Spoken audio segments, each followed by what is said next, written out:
Katya Woods, Philadelphia Tribune. Hi, Ryan. Hey, Kathy, how you doing? Good, good. I saw this film at TIFF.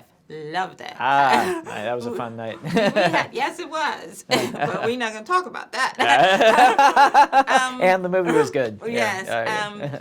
But it was just so much fun. And Thanks. everybody, like, in my little group, we all were, like, kikiing and laughing.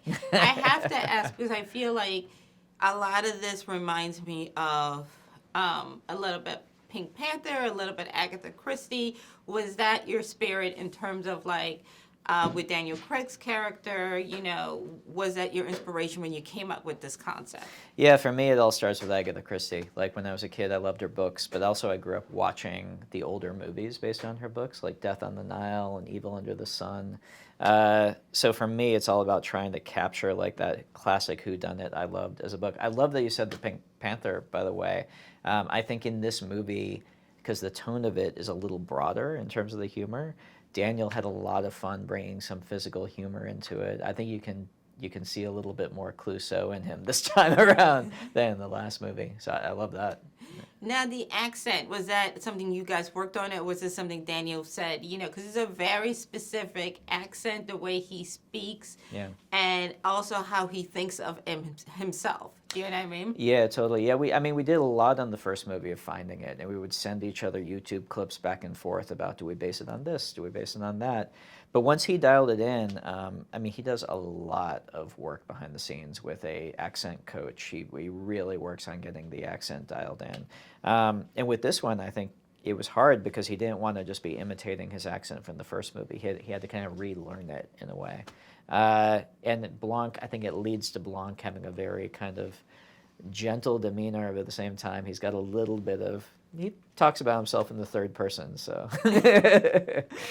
I love also the zoom, yeah, you know, yeah. and I was like, that is so ingenious because it showed kind of like where we were. Yeah. And 2 years ago, and just him, like, also the scene in the bathtub where he's like, what do I do with myself? You know what I mean?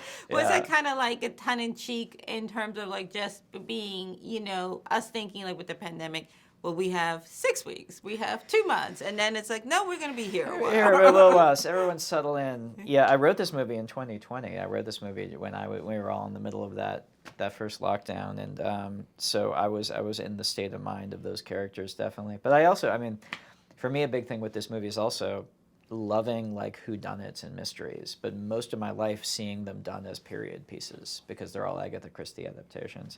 The idea of making a whodunit that's set right here and right now in America where we can all relate to it, that's a big part of these movies. So, you know, I was writing it in the middle of the lockdown. I figured, okay, I guess that's going to be in the movie. Yeah.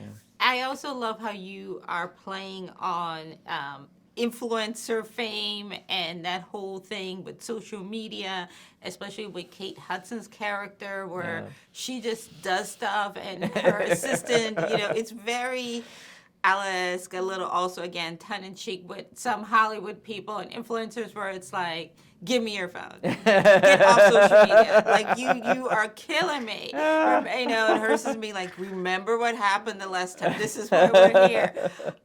Were you just kind of like, again, observing some of the things that are going on? You're like, this is your take on it?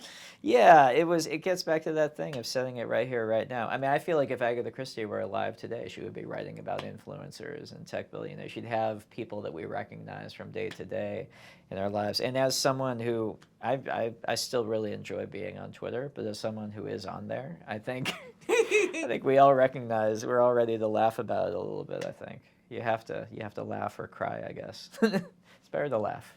Absolutely, well, Ryan, I want to thank you for this. I think this is the good time we Thanks. need during this very interesting time. Thank you very much. Appreciate it. Thank you.